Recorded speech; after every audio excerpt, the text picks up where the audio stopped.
एका बाजूला आंदोलनाची भाषा आहे, आंदोलन केंद्र सरकारच्या वतीने सांगण्यात येते की चर्चा करायला या. विरोधक म्हणतात की चर्चा नको, राजीनामा राज्याचे आंदोलन वेगवेगळे.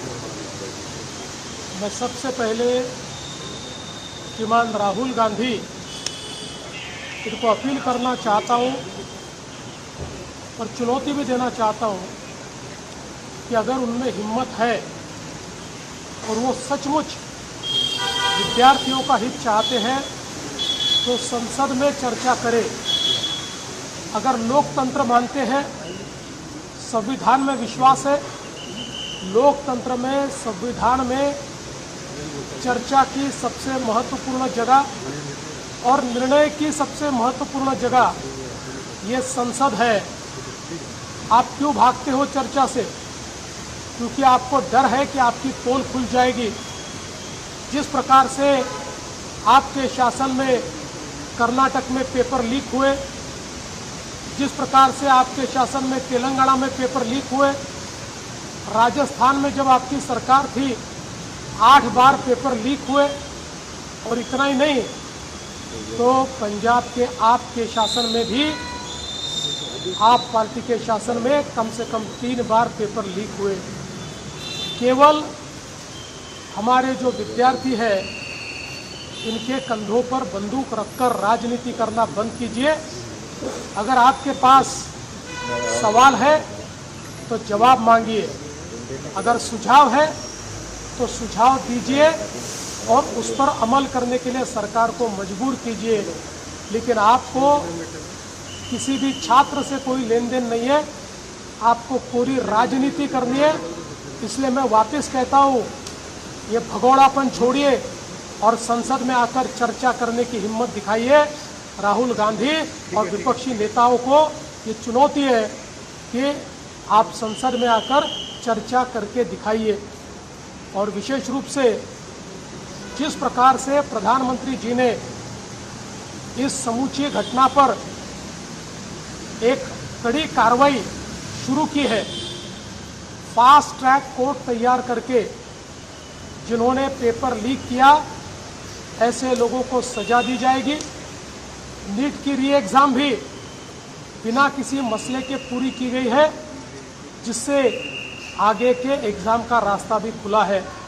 मुझे ऐसा लगता है प्रधानमंत्री जी पर विश्वास रखना चाहिए.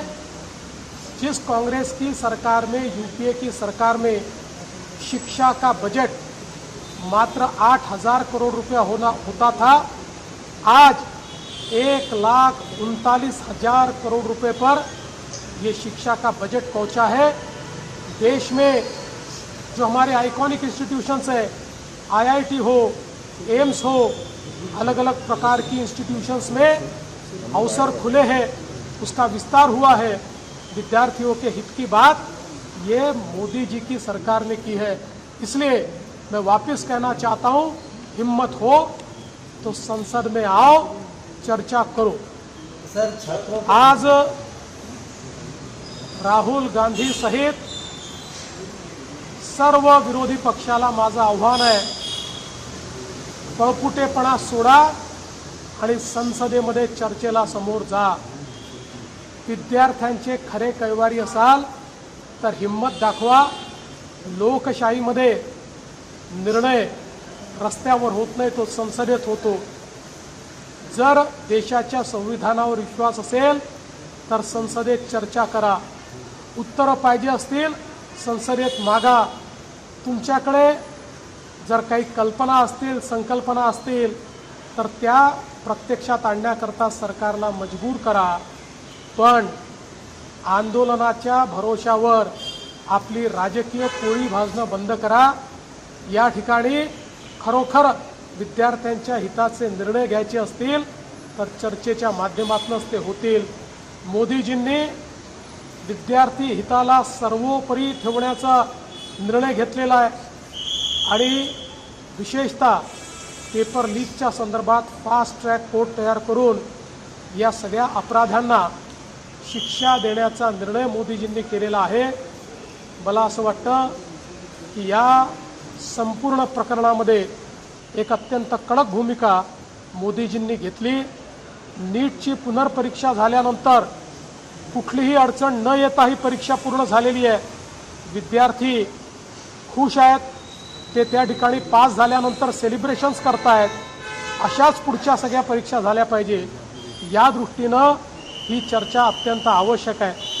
खरं म्हणजे आपल्याला कल्पना आहे, UPAच्या सरकारच्या काळामध्ये 8,000 कोटी रुपयाचं केवळ देशाचं बजेट होतं, ते आता 1,39,000 कोटीचं मोदीजींनी केलं आहे. IIT असेल, एम्स असेल, सगळ्या आयकॉनिक संस्थांची संख्या वाढवली, सीट्सची संख्या वाढवली. मेडिकल एज्युकेशन, MBA, इंजिनिअरिंग या सगळ्या क्षेत्रांमध्ये नवीन संधी या विद्यार्थ्यांना मोदीजींनी उपलब्ध करून दिल्या आहेत. पण विरोधी पक्षाची चर्चा करण्याची हिंमत नाही, कारण त्यांना याचं उत्तर द्यावं लागेल.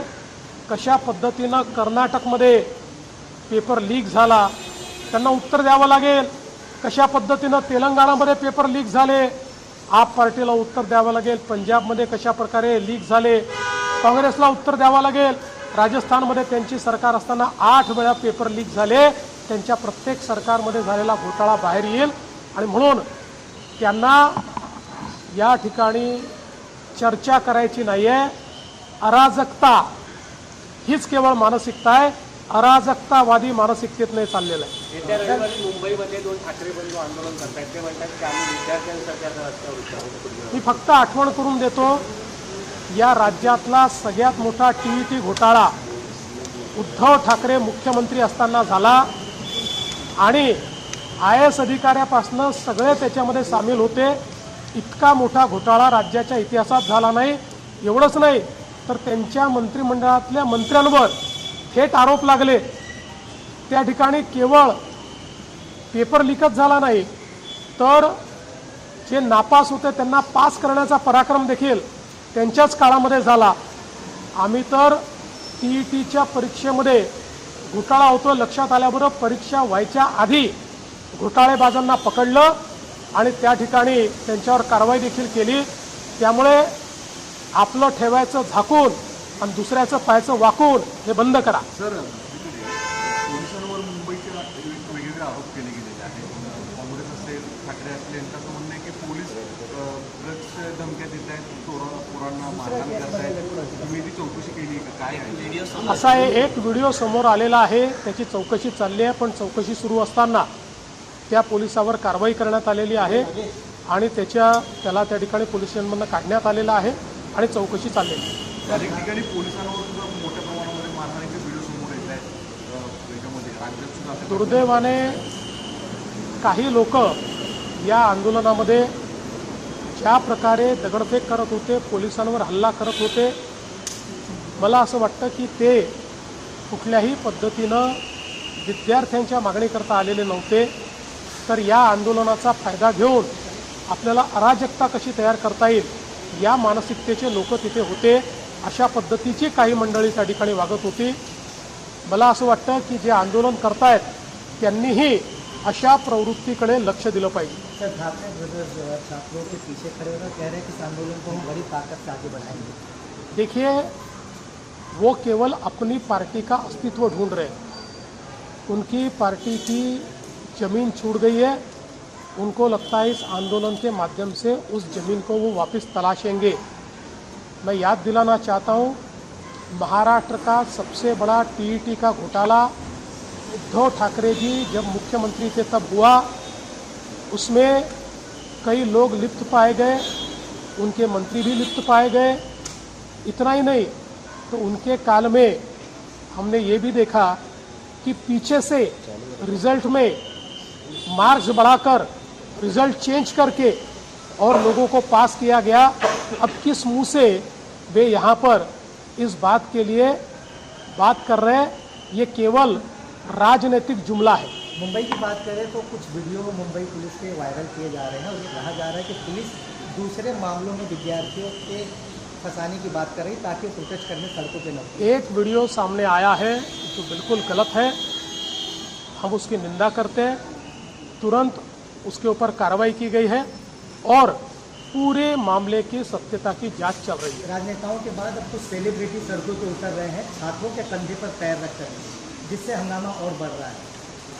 देखिए, मैं इतना ही कहना चाहता हूँ, हो सकता है कि कुछ सेलिब्रिटीज़ बहुत अच्छे मन से उतर रहे हो, पर कई सेलिब्रिटीज़ ऐसा भी ध्यान में आ रहा है कि रील बनाने के लिए या फिर एक प्रकार से ये आंदोलन चल रहा है तो इसके कंधे पर चलकर हम कैसी पॉपुलैरिटी ले पाए, इसका भी प्रयास करें। सब प्रकार की प्रवृत्ति होती है, कोई खराब होता है तो इस ठीक होता है।